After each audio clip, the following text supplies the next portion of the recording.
तुम्हें यारो मुबारक हो उमर इब्ने खत्ताब आया। तुम्हें यारो मुबारक हो उमर इब्ने खत्ताब आया। खुदा से मैंने मांगा था दुआओं का जवाब आया। खुदा से मैंने मांगा था दुआओं का जवाब आया। तुम्हें यारो मुबारक हो उमर इब्ने खत्ताब आया। पढ़ेंगे आज काबा में पुरों के जिसकी ताकत हो। पढ़ेंगे आज काबा में पुरों के जिसकी ताकत हो। उड़ा दूंगा मैं सर उसका कुफर का जो नवाब आया।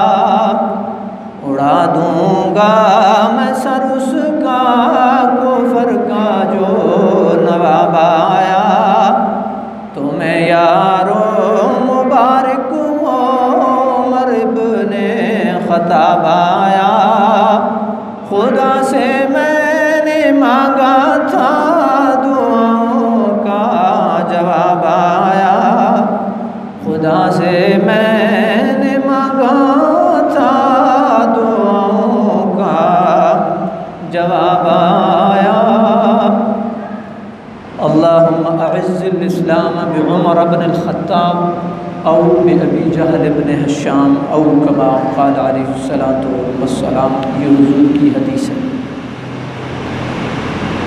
बरादरान इस्लाम, अपनी अपनी अक़ीदत है, अपनी अपनी मोहब्बत है, अपना अपना अंदाज़ इज़हार है। किसी शायर ने अपने अंदाज़ में हज़रत उमर फ़ारूक रज़ी अल्लाह ताला अन्हु की आमद जो है उसका तज़किरा किया। खुदा से मैंने मांगा था दुआओं का जवाब आया। तुम्हें यारो मुबारक हो उमर इब्ने खत्ताब आया। फिर अगला शेर है, पढ़ेंगे आज काबा में वो रोके जिसकी ताकत हो। उड़ा दूंगा मैं सर उसका कुफर का जो नवाब आया। ये कैफियत, ये लम्हात, ये हज़रत उमर फ़ारूक रज़ी अल्लाह ताला अन्हु आपका इम्तियाज़ है, आपकी खुसूसियत है। पहले मुख्तसर मैं आपकी गोश गुजार करूँगा। उमर बिन खत्ताब, खत्ताब के बेटे उमर, खलीफा सानी, खलीफा राशिद। तकरीबन जो खिलाफत का दौरानिया है वो है 10.5 साल। अशर वनिस्फ़ सिनीन, 10.5। जो ज़ेरे तसल्लुत आपके इलाक़ा है वो तकरीबन 22.5 मुरब्बा मील है। अच्छा,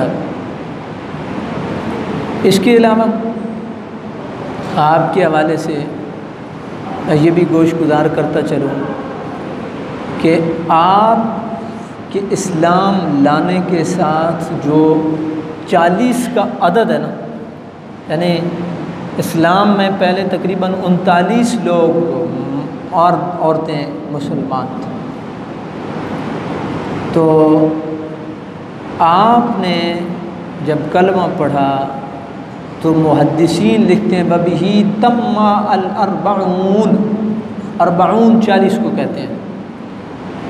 आपके इस्लाम लाने के साथ 40 का अदद मुकम्मल हुआ और फिर उस 40 के अदद की तकमील के बाद हज़रत उमर फ़ारूक रज़ी अल्लाह ताला अन्हु ने कहा या रसूलुल्लाह सल्लल्लाहु अलैहि वसल्लम, हम अब एलानिया तौर पे जो है वो हरम पाक में जा कर के नमाज अदा करेंगे।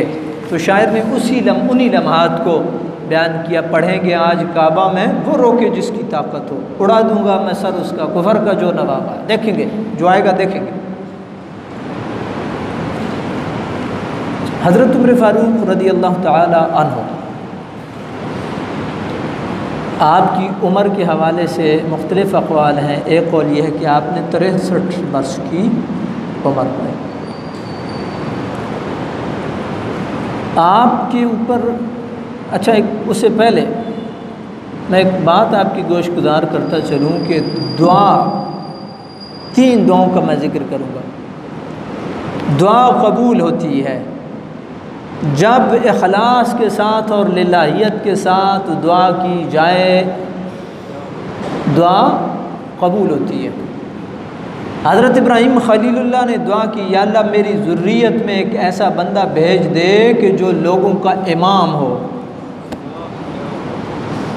तो नबी करीम अलैहिस्सलातु वस्सलाम ने क्या इरशाद फरमाया, अना दावतु अबी इब्राहीम व बशारतु ईसा व रुया अल उम्मी। मैं दुआए इब्राहीम हूँ, बशारत ईसा हूँ, अपनी माँ का वो ख्वाब हूँ जो उन्होंने देखा था। तो इस हदीस के पहले पोर्शन को लीजिए, अना दावत अबी इब्राहीम। मुहम्मदुर रसूलुल्लाह हबीब खुदा को किसने मांगा? हज़रत इब्राहीम ने, इखलास के साथ, लिल्लाहियत के साथ। तो अल्लाह ने दुआ कबूल की कि न की? और जिन अल्फाज में दुआ की, जिन अल्फाज में दुआ की, वो अल्फाज पहले से पारे में है, वबअस फ़ीहिम रसूलन मिनहुम यतलू अलैहिम आयातिका व युअल्लिमुहुमुल किताबा वल हिकमता व युज़क्कीहिम। अल्फाज हो सकता है मेरे से आगे पीछे हो गए हों, लेकिन इन अल्फाज में जिनमें दुआ की, इन्हीं अल्फाज में मेरे रब ने कबूल करके चौथे से पारे में जवाब दे दिया, लक़द मन्नल्लाहु अलल मुमिनीना इज़ बअस फ़ीहिम रसूलन मिन अनफुसिहिम यतलू अलैहिम आयातिही व युज़क्कीहिम व युअल्लिमुहुमुल किताब वल हिकमा व इन कानू मिन क़ब्ल लफ़ी दलालिम मुबीन। चार जो चीज़ें बयान की थी, यतलू अलैहिम आयाती व युज़क्कीहिम, तिलावत, तज़किया, युअल्लिमुहुमुल किताब, अल हिकमा। इन 4 जो चीज़ें मांगी थी हज़रत इब्राहीम खलील ने, वो 4 ही अल्लाह रब्बुल आलमीन ने मोहम्मद रसूलुल्लाह में रख करके, दुआ को कबूल करके, अल्लाह रब्बुल आलमीन ने हुजूर को सरदार अंबिया बना के दुनिया में भेज दिया। दूसरी दुआएं बीच में बहुत होती रही, मैं अपने टॉपिक के हवाले से बात करता हूँ। हज़रत मोहम्मद रसूलुल्लाह मेरे और आपके आका मौला ने की, अल्लाहुम्मा अइज़्ज़िल इस्लाम बिउमर इब्नुल ख़त्ताब व बिरिजाल इब्न अशब। या उमर बिन ख़त्ताब के ज़रिए से इस्लाम को तक़वियत दे। अल्लाह रब्बुल आलमीन ने कबूल की कि न की? वो की। सहाबा कराम जब दार अरक़म से निकले ना, तो सहाबा कराम एक दफ़ा थोड़े से उनके रंग मुतग़य्यर हुए कि ये आ रहा है बंदा, तो ये ऐसा हो कि हुज़ूर को कहीं तकलीफ़ दे। तो जब प्यारे मुस्तफ़ा करीम अलैहिस्सलाम ने कहा छोड़ दो, उमर से पूछा, उमर किधर आए हो? हज़रत उमर फ़ारूक ने कहा, मैं कलमा पढ़ने, अशहदु अल्ला इलाहा इल्लल्लाह वहदहु ला शरीका लहु व अशहदु अन्ना मुहम्मदन अब्दुहु व रसूलुहु, अल्लाहु अकबर। तो दुआ को कबूल किया, नबी पाक अलैहिस्सलाम की दुआ को अल्लाह रब्बुल आलमीन इखलास सा। तीसरी दुआ हज़रत उमर की ले। हज़रत उमर ने क्या दुआ मांगी थी? अल्लाहुम्मा इन्नी अस्अलुका शहादतन फ़ी सबीलिक वजअल मौती फ़ी बलद रसूलिक। अल्लाह, एक ही तमन्ना है, शहादत दे दे, शहादत दे दे, और मेरी मौत तेरे पाक नबी के शहर मदीना में आए। अल्लाह रब्बुल आलमीन ने हज़रत इब्राहीम खलीलुल्लाह की दुआ को भी कबूल किया कि मोहम्मद रसूलुल्लाह अता की, मोहम्मद रसूलुल्लाह की दुआ को कबूल किया कि हज़रत उमर बिन ख़त्ताब जो है वो अता हुए, और हज़रत उमर बिन ख़त्ताब की दुआ को भी अल्लाह ने कबूल किया कि शहादत भी मिली और हुजूर के शहर में मिली और हुजूर के पहलू में मदफन बना। तो मामूली एजाज़ नहीं है, मामूली एजाज़ नहीं है, लेकिन ये सारी बातें अक़ीदत से है, खुशकेपन से नहीं है, खुशकेपन से नहीं है, अक़ीदत है, मोहब्बत है। हुजूर के पाक शहर से मोहब्बत होगी ना, वगरना हरम पाक भी है, जन्नतुल माला भी है, नेकियां उधर ज़्यादा हैं, उधर हरम में नेकियां ज़्यादा हैं, अल्लाह का घर भी है, अकीदत थी। तो आपके ऊपर 26 ज़िलहज्जा को फजर की नमाज में अबू लुलु फ़िरोज़ मजूसी नामी बंदे ने आपके ऊपर खंजर से हमला किया, और यकम मुहर्रमुल हराम को आपकी तदफीन हुई। असह कौल यही है कि आपका योम शहादत, यानी आप दरमियान में ज़ख्मी रहे, बुध के दिन ज़ख्मी है, बुध, जुमेरात, जुम्मा, हफ्ता, 4 दिन आप ज़ख्मी रहे। यौमुल अहद अतवार को कहते हैं, आप अतवार को आपने दारे फना से दारे बका की तरफ रहलत फरमाई, और असह कौल यही है कि आपका जो यौम शहादत है वो यकम मुहर्रमुल हराम है। बरदरान इस्लाम, हज़रत उमर बिन ख़त्ताब रज़ी अल्लाह ताला अन्हु, आपने दीन इस्लाम के लिए आपकी बड़ी खिदमत, बहुत बड़ी खिदमत। मैं चंद आयात आपकी गोश गुजार करूँगा जिनको मुवाफ़क़ात उमर कहते हैं। एक बड़ी अजीम बात मेरे जहन में आ रही थी, दुरूद पाक पढ़ लीजिए, अल्लाहुम्मा सल्ली अला सय्यिदिना व मौलाना मुहम्मद व अला आलि सय्यिदिना व मौलाना मुहम्मद व अस्हाबि सय्यिदिना व मौलाना मुहम्मद व बारिक व सल्लि अलैहि। कुरान मजीद में कई आयात हज़रत उमर बिन ख़त्ताब रज़ी अल्लाह ताला अन्हु की राय के मुवाफ़िक़ उतरी, जिनको आप शरी और इस्लामी इस्तिलाह में मुवाफ़क़ात उमर कहते हैं। इसका मतलब ये है कि जो राय हज़रत उमर बिन ख़त्ताब की थी वो प्यारे मुस्तफ़ा को भी पसंद आई और अल्लाह रब्बुल आलमीन को भी पसंद आई। अच्छा, ये कोई मामूली एजाज़ नहीं है कि हज़रत उमर की राय को कुरान का हिस्सा बना दिया जाए। ये सिर्फ हज़रत उमर की राय नहीं है, कई और सहाबा भी हैं, बड़े बड़े अजीम सहाबा हैं। मैं ये नहीं कह रहा हूँ, और याद रखिए मफ़हूम मुखालिफ मुराद नहीं होता है कि मैं अगर हज़रत उमर की बात करूँ तो खुदा न खास्ता दूसरे सहाबा की इससे वो हो रही है, नहीं, ऐसा नहीं है। हज़रत उमर बिन ख़त्ताब रज़ी अल्लाह ताला अन्हु की राय थी, या रसूलुल्लाह सल्लल्लाहु अलैहि वसल्लम, ये जो मकाम इब्राहीम पड़ा है ना, इसको अगर हम मुसल्ला बना लें, जाए नमाज बना लें, तो क्या ही अच्छा हो। अल्लाह रब्बुल आलमीन ने इस राय को पसंद किया, और कुरान मजीद में पहले से पारे में आयात उतरी, वत्तखिज़ू मिन मकाम इब्राहीम मुसल्ला। महबूब करीम अलैहिस्सलाम ने बता दो कि मकाम इब्राहीम को तुम जाए नमाज बना सकते हो। जो तर्जमे के ऊपर गौर कीजिएगा, इससे एक मसला भी मैंने आपको बताना है। बना सकते हो लाजिम नहीं है उधर ही पढ़नी है, वाजिब तवाफ़ नवाफिल अच्छा है, अफजल है, मकाम इब्राहीम के साथ पढ़ें, जगह नहीं है हरम पाक में कहीं भी पढ़ें, लेकिन पाबंदी नहीं है कि इधर ना पढ़ो, पढ़ सकते हो। इसी तरह कुरान मजीद में एक और आयत है, अब तो माहौल वो बदल गया ना, अब तो बिल्कुल मतलब एक टोटली मक्का का माहौल बदल गया। शुरू में बिल्कुल जब जंगल बयाबान होता था तो कुरान मजीद ने क्या कहा, वैदा हलाल तुम फस्तादू, जब तुम हलाली हो जाओ यानी ihराम उतार दो तो तुम्हें शिकार करने की इजाज़त है, शिकार कर सकते हो। गौर करते जाइएगा। एक और हदीस कि तुम अगर गोश्त खाओ, गालिबन ऊँट के गोश्त का जिक्र है, तुम अगर गोश्त खाओ तो उससे वुज़ू है, नहीं तुम्हें वुज़ू की इजाज़त है, वुज़ू इजाज़त कर सकते हो, लाजिम नहीं है, ज़रूरी नहीं। उस दिन एक बंदे ने मसला पूछा था, लाजिम नहीं है, ज़रूरी नहीं है कि गोश्त खाने से वुज़ू टूट जाता है, नहीं ऐसा नहीं है, इजाज़त है, कर सकते हो। ihराम उतार दिया, इजाज़त है, शिकार कर सकते हो। मकाम इब्राहीम है, इजाज़त है, तुम नफिल पढ़ सकते हो। कभी चीज़ें जवाज़ के लिए होती हैं, लाजिम और ज़रूरी अमर के लिए नहीं होती हैं। ये थोड़ा सा एक शरी मसला है, और वो आता ना हदीस में कि कोई गोश्त खाने से वुज़ू है, तो उसका मतलब मुहद्दिसीन ने दो उसके मफ़हूम लिखे। एक मतलब ये है कि वुज़ू कर लेना बेहतर है, मुस्तहब है, बिस्मिल्लाह वुज़ू कर लो। दूसरा उसका मफ़हूम ये लिखे कि वुज़ू से मुराद कुल्ली है, जब तुम जो है वो गोश्त खाओ तो जो है वो कुल्ली कर लो। बहरहाल बात को आगे चलाते हैं। कि ये आयत हज़रत उमर फ़ारूक रज़ी अल्लाह ताला अन्हु की राय के मुवाफ़िक उतरी।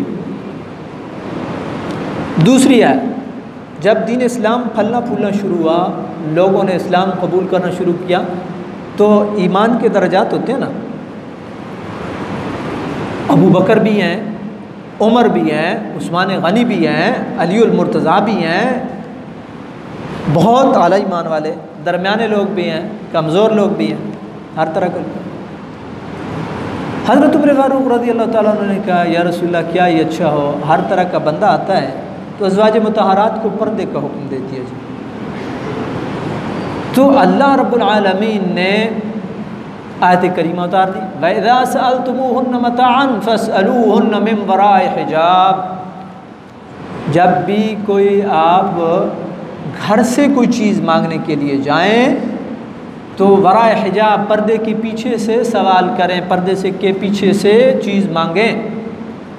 तो पर्दे का हुक्म हज़रत उमर बिन ख़त्ताब रज़ी अल्लाह ताला अन्हु की राय के मुवाफ़िक़ आयात उतरी। बदर के कैदियों का मसला, एक राय हज़रत अबू बकर सिद्दीक़ की भी राय यही थी, या रसूलल्लाह फ़िदिया ले लेते हैं, चले मुआशी तौर पे इस्तेकाम भी वो आ जाएगा मुसलमानों को और छोड़ देंगे इनको। हज़रत उमर की राय ये थी फ़दर बर्रक़ा, हज़रत उमर की राय को कबूल किया गया और कुरान में आयात उतर गई। कभी कभी दुश्मन को मैसेज देने के लिए सख्त फैसले भी करने पड़ते हैं, वगरना ये भी होता कि यार बाई चांस बस काम हो गया, बदर में मुसलमान जीत गए हैं, बाई चांस एक काम हो गया है, ठीक है ना, मुसलमानों तो दोबारा मैसेज दिया, नहीं नहीं, हम अपने पाँव पे खड़े हैं, अपनी पूरी कुव्वत के साथ खड़े हैं, और हम जो भी फ़ैसला करेंगे वो अपना आज़ादाना फ़ैसला करेंगे, और हम हिम्मत रखते हैं, जुर्रत रखते हैं, ताकत रखते हैं। कभी कभी ऐसे फ़ैसले करने पड़ते हैं जिससे अगलों को मैसेज जाए।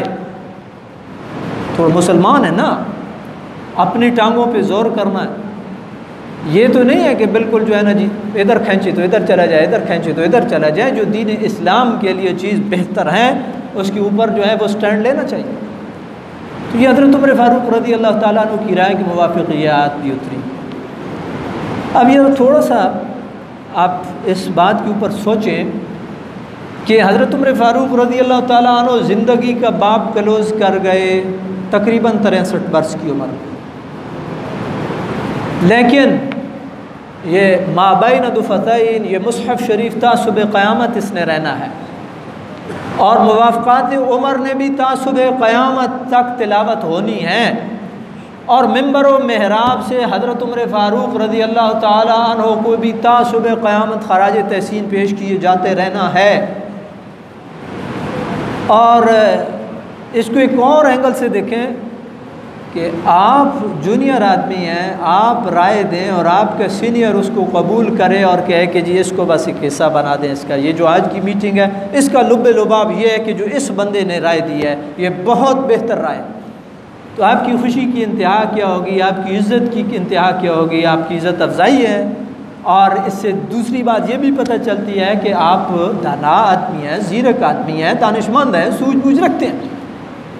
तो वो बंदा जिसकी राय को अल्लाह का रसूल कबूल करे, फिर अल्लाह रब्बुल आलमीन कबूल करे और उसको कुरान का हिस्सा बना दिया जाए, उसकी शान व शौकत का क्या आलम होगा, उसकी इज़्ज़त का क्या आलम होगा, उसके मर्तबे और मकाम का क्या आलम होगा।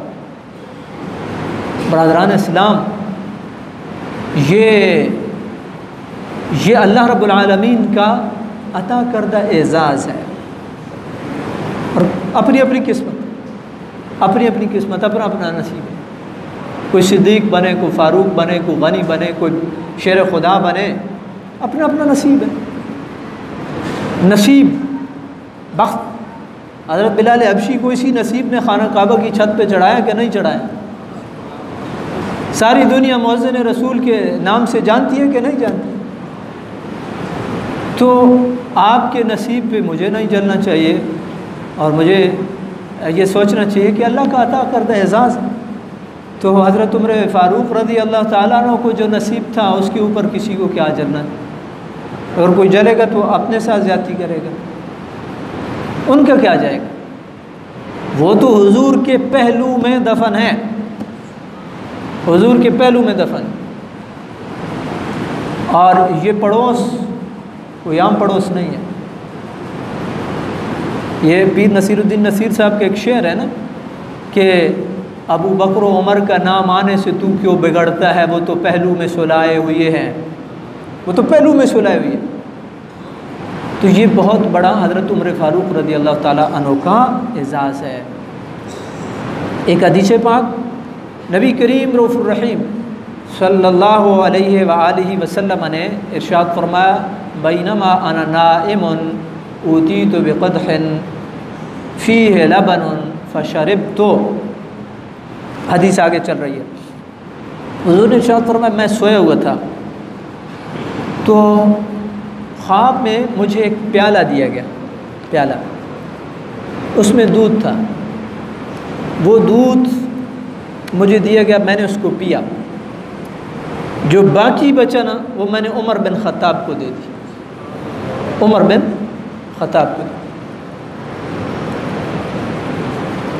हुज़ूर से सहाबा ने पूछा, या रसूल अल्लाह, ख्वाब की ताबीर क्या है? तो नबी करीम अलैहि सलाम ने इरशाद फरमाया, अल इल्मा, ये इल्म है, इल्म, इल्म ये मुराद। और इसमें एक बहुत गहरी और दकीक मुनासबत है दूध के अंदर और इल्म के अंदर। जिस तरह दूध इंसानी नशो नुमा में बुनियादी किरदार अदा करता है, रोटी खाना वाना तो बाद में शुरू होता है ना, बच्चे की इब्तदाई ग़ज़ा क्या होती है? दूध होता है। उसकी नशो नुमा में, जिस्मानी नशो नुमा में दूध का बुनियादी किरदार है। इसी तरह रूहानी नशो नुमा में इल्म दीन का बुनियादी किरदार है, बुनियादी किरदार। इसलिए बरादरान इस्लाम, जहाँ आपका फोकस होता है मैं ये करूँ, मैं वो करूँ, ये सब अपनी जगह पे बिल्कुल जायज़ है। कुरान इसकी इजाज़त देता है और इन्हीं उलूम को तदब्बुर और तफक्कुर से जो है वो ताबीर किया जाता है, जिसको आप रिसर्च कह लेते हैं। लेकिन इसके साथ साथ इल्म दीन भी ज़रूरी है। आपको पता होना चाहिए नमाज है तो इसमें फ़र्ज़ क्या है, वाजिब क्या है, सुन्नत क्या है, नफल क्या है, मुस्ताहब क्या है, रोज़ा है, आज है, ज़कात है, निसाब क्या है, आज कब फ़र्ज़ होगा और कैसे करना है, ये बुनियादी चीज़ें। दीन इस्लाम के साथ लगन, दीन इस्लाम के साथ मोहब्बत और दीन का इल्म हासिल करना, ये बड़ी बुनियादी चीज़, बड़ी बुनियादी चीज़। और आपको पता होगा तो आप अमल की तरफ बढ़ेंगे। अगर पता ही नहीं है एक चीज़ का तो अमल क्या करना है। इसलिए कोशिश ये की जाए कि आप जहाँ भी मुमकिन हो, जैसे भी मुमकिन हो, अब किसी भी हवाले से कोई भी सवाल होता है, मैं यहाँ पे हूँ, मुझसे पूछें। कोई दर्स का सिलसिला बना लें, कोई दर्स कुरान का सिलसिला बना लें। अब मैं भी सीधी सी बात है कि आपकी सुस्ती, शायद आप ये भी कहते होंगे कि मौलवी साहब की सुस्ती हमारे ऊपर हावी है, लेकिन कभी मैं भी कहता हूँ कि आपकी सुस्ती मेरे ऊपर हावी है। आप माहौल बनाएंगे तो मैं हर तरह से हाजिर हूँ। दर्स हदीस है, दर्स कुरान है, दर्स फ़िक़्ह है, जिस तरह भी कहेंगे, जहाँ कहेंगे, जब कहेंगे, मैं हाजिर हूँ। बरादरान इस्लाम, ये हज़रत उमर फ़ारूक रज़ी अल्लाह ताला अन्हु का नसीब था कि इल्म अल्लाह रब्बुल आलमीन की जानिब से हुजूर को मिला और बाकी मांदा हुजूर ने जो उमर का हिस्सा था वो हुजूर ने उमर को दे दिया रज़ी अल्लाह ताला अन्हु। और ये ज़हन में रखें कि मेरी और आपकी इज़्ज़त PhD से नहीं है, डॉक्टरेट से नहीं है, और पैसे से नहीं है, मालो दौलत से नहीं है, और ये सरमायों से नहीं है, और बिज़नेस से और नौकरियों से नहीं है। ये इज़्ज़त अगर पूछनी है तो उमर बिन ख़त्ताब से पूछो। उमर बिन ख़त्ताब कहते हैं रज़ी अल्लाह ताला अन्हु कि मैं दीन इस्लाम लाने से पहले मुझे मेरे वालिद ने चंद ऊँट दिए कि इनको एक लाइन में खड़ा करो, तो मैं आगे वाले को सीधा करता था तो पीछे से वो जो आखिर वाला था वो साइड पे हो जाता था, उसको सीधा करता था तो दरमियान वाला साइड पे हो जाता था। यानी 5 ऊँट मेरे से एक लाइन में ना खड़े हो सके। लेकिन जब अल्लाह रब्बुल आलमीन ने मुझे दीन इस्लाम के साथ इज़्ज़त से नवाजा तो 22.5 लाख मुरब्बा मील जो अल्लाह रब्बुल आलमीन ने मेरे ज़ेर तसल्लुत की थी, वहाँ मैंने उस पर हुकूमत की और मैंने निज़ाम चलाया और कहीं भी शोरश बर्पा नहीं हुई। तो ये इज़्ज़त किससे मिली? ये ला इलाहा इल्लल्लाह मुहम्मदुर रसूलुल्लाह से मिली, ये दीन इस्लाम से मिली, ये शरीयत का पटा अपने गले में डालने से मिली, और ये ग़ुलामी रसूल से मिली।